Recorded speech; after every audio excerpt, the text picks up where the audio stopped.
Well, what's up, my friends and family, and welcome to the DRC. And I'm not talking about Dominican Republic. Dominican Republic, DR, right? No, it's my first time in Africa, the Democratic Republic of Congo. And this is going to be probably one of my biggest, toughest challenges of filming out here. Because I kid you not, you go and try to find any videos of vloggers, you're going to notice that there is not many big name YouTube vloggers here in the DRC, and there's a reason why. It's been by far the most corrupt entry into a country I've ever seen. Foreign vloggers face suspicion and restrictions in the DRC when they're filming, while locals film freely due to familiarity and trust. And that's what I'm going to demonstrate in this video. And my point throughout this video is not to discredit local vloggers, but to prove that there is an advantage that local vloggers have over foreign vloggers. And in Kinshasa or DRC, you're not going to see a lot. So I may be one. There are very few that's posting here live in Kinshasa. So I live here now, gonna be here for a year. So I'll let you guys know how this travel. I'll try to give you guys some pretty good content of how daily life is out here. You know, same thing like I've been usually doing. All right, friends and fam, I'll see y'all in the next adventure. We'll see what happens. Never have I ever traveled to a country where it's so difficult to film in public without arousing suspicion. On May 19th, it became even more difficult when there was Western actors involved in a failed coup against the DRC government. I'm doing this because I ain't trying to get in trouble. I look very suspicious though, but I need to blend in the camera as much as I can. These shaggays, they're about to get me.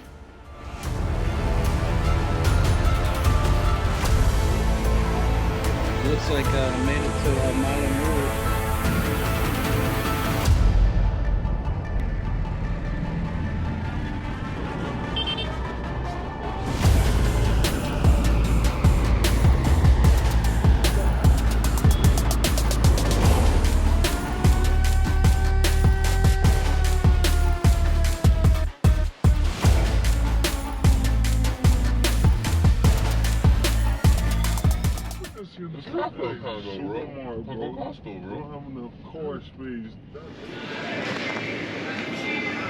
So today is mostly just an orientation since I've just moved here, but I'm trying not to be revealed too much on showing that I'm filming because I don't want to hear any BS.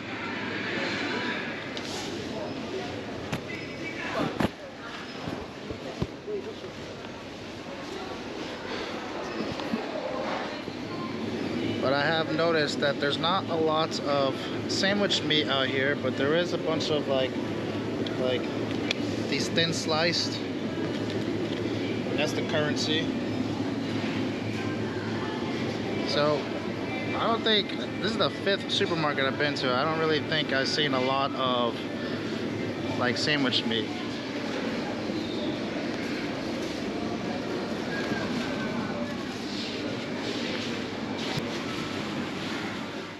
At least it's a good sign that there's a large variety of beers you can purchase and they're relatively cheap compared to Europe and the US.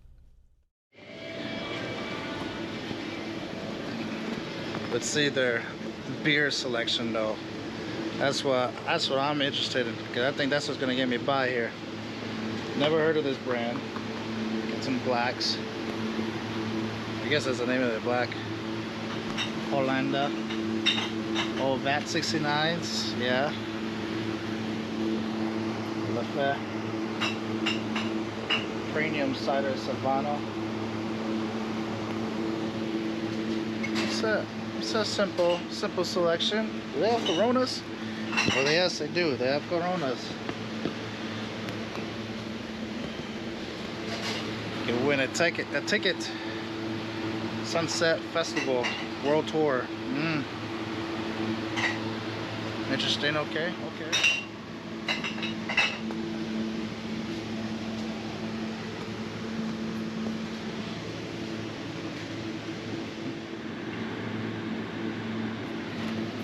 Now, that's usually a rule of thumb, all right? Currency bills here, I'll explain that in a whole portion, but 5,000 Congolese francs, whatever you pronounce it, that's about equivalent to $2 US. So I do it by increments, and that's what helps me figure out the prices of what I'm paying and conversion rate.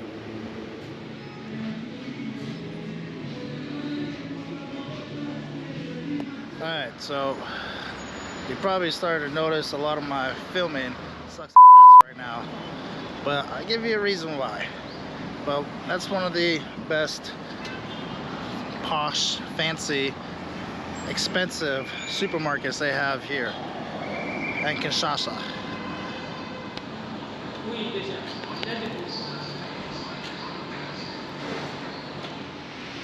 2-scoop ice cream, $5. It's pretty good. Tastes really good too.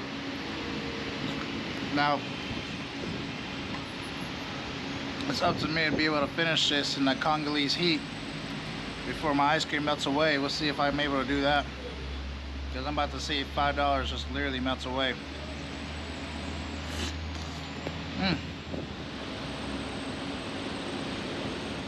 Alright, so what's the explanation about why I am kind of scared of filming? And the reason why is because, so in this example case study of my point is that this popular vlogger, his name is Sabbatical Tommy, excuse me if I butcher your handle name, but in this situation you can see that he was automatically sniped right away from the police officer. He was in the safety vest, a yellow highlighted safety vest, and they're questioning him if he has the permits to film publicly, which I haven't seen any local laws about getting permission to film unless you're filming in a government facility. But you can see that he's explaining how he just became a target for extortion for money. Approached by a cop, tells me I don't have the authorization to be filming. Definitely trying to get a bribe. Somehow I got out of that without paying anything. Because, like I said before, there's not a lot of vloggers who film here in Kinshasa or DRC, and the more time I spend here and the more vloggers I do watch who have filmed here, I've started noticing, and even I haven't done it yet, but seems like a lot of the authorities and don't like that. It seems like a lot of citizens are not used to being caught on camera. Not sure if there's like a superstition. Like you probably heard superstitions about your soul being trapped in a camera. I'm not sure what it is, but I do know one thing for sure is that the authorities, they don't like you filming, and it usually turns into an easy basket case of paying a bribe, or you open up doors to get an extortion, and I just don't want to walk into that. I'm gonna be here for a year, doing some construction work, and so I'm gonna want to make the best out of my time, and I don't want to worry about getting caught up in stuff like that. I successfully eaten my very first ice cream in Kinshasa. Très bon. So here is my example of a situation of being confronted by authorities here, and this is actually the military, and I was very unaware, but on my way to the supermarket, the Gigi Mart, I saw this filthy river that I wanted to film, and I leave this long explanation video, but it's going to be a part 2, so you can click the link in the top right corner to see it. These Shays, they're about to get me. Oh man, I'm already starting off my adventure with like some heart-pulling emotional strings here. They're gonna get me as soon as I walk that front door. Alright, friends and fam. I'm doing this because I ain't trying to get in trouble. I look very suspicious though, but I need to blend in the camera as much as I can. So let's see how this turns out. Now, due to the content style of this video and also educational entertainment purposes, I'm going to blend in a style of walking tour so I can present some information and facts about the country. Now, I mentioned the word shege, which refers to a street child, typically an orphan or a child abandoned due to poverty, conflict, or accusations such as witchcraft.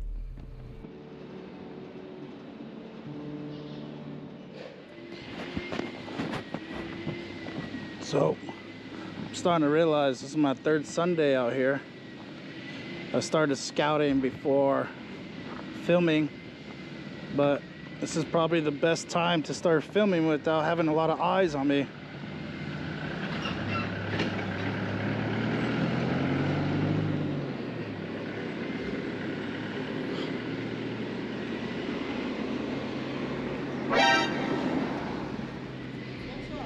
As you just heard, this woman just said bonsoir to me, and she's trying to get my attention. Now, most likely, the reason why she's trying to get my attention is because she was about to ask me for some money. And if you're a foreigner walking around the streets of Kinshasa or DRC, expect that. A lot of locals will see you as a walking ATM machine.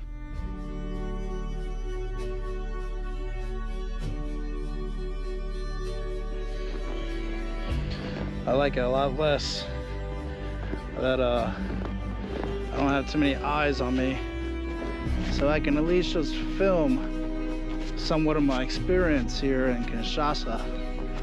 Now, everybody knows cities. If you're gonna visit a country, you just avoid cities.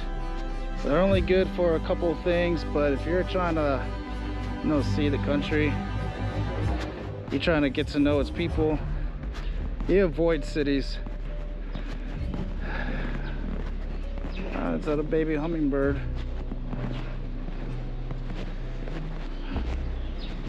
So usually cities pretty overcrowded. You have extreme poverty. You have extreme crime. They're just pretty unpleasant places. They're only good for economic movement for the most part.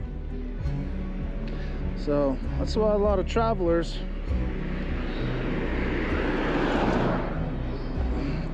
tend to say, well, no wonder you're having a bad experience there, Eden, because you're in the city.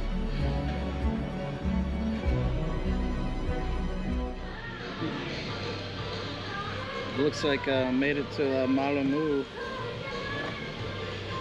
Malamu, a restaurant bar experience a la carte. And it's like a restaurant with a pool. I'll ask if I'm allowed to film, but it looks like a pretty decent place for what Kinshasa offers.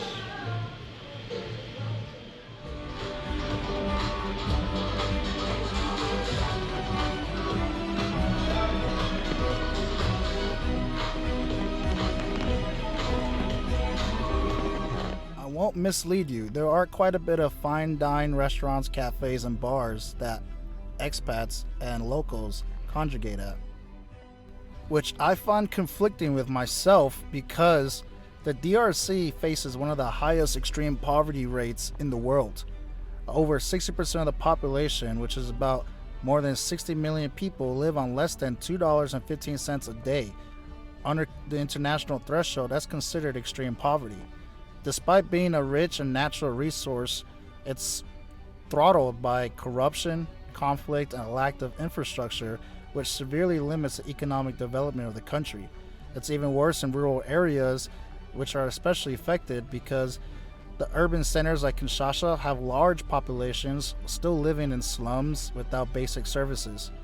This poverty fuels issues like the child homelessness or the sheges. It limits the education, the food insecurities, and poor healthcare access. I've bared witness to locals meal prepping their food with the water from the sewage, gathering water from potholes, from gathered rainwater, and it conflicts with me because how can I just go out in the streets and not be irritated by beggars? How can I go out to a fine dine restaurant and eat a meal that costs $60 to $100 when I know there's extreme poverty going on in the country? It conflicts with me when I'm begged by the sheges because they often live in the streets. They survive by begging and doing small jobs, and they form groups for protection. They're sometimes criminalized and mistreated by authorities and the society. They face high risk of exploitation, violence, and a lack of access to education or health care. And it's widely known in the Congolese society and symbolizes a deeper humanitarian issue tied to economic hardships and social instability when you're confronted by these sheges. With my year living here in the Congo, I was able to ask additional sources on the reasoning why there's such a negative stigma about foreigners filming, taking pictures out in public, or a lack of foreigners vlogging. And I was able to make sense out of this one. Foreigners exploit this country. So, something to talk about is that a lot of gas stations, they restrict a lot of fuel use and they close down, and they usually open up on a weekday when everything's busy. So that leaves a lot of people who own vehicles to buy multiple giant jugs. I'm talking about gallons and gallons of fuel. There has been a situation 2 years ago from what my local colleague was telling me, that people used to fall asleep at the gas station just so they're able to get fuel. And that was 2 years ago because there's a situation going on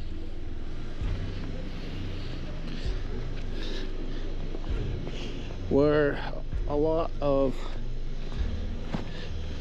corporations were refusing to stock up the gas in these gas stations because the states were getting gouged in taxes of paying for fuel, and so they said, screw you, we're not going to pay for fuel, and it hurt the gas companies. But then the gas companies said, oh, screw you, you can have a shortage then. So it's still kind of an ongoing issue. It's pretty fresh. The DRC has been targeted by foreign exploitation for decades, and this explains why there's such distrust towards foreigners. It explains a lot of the recent geopolitical issues that's been occurring on the border with Rwanda. Probably even explains the reason why there's a mistrust of foreigners taking photos and videos, and authorities taking the initiative for how they handle it.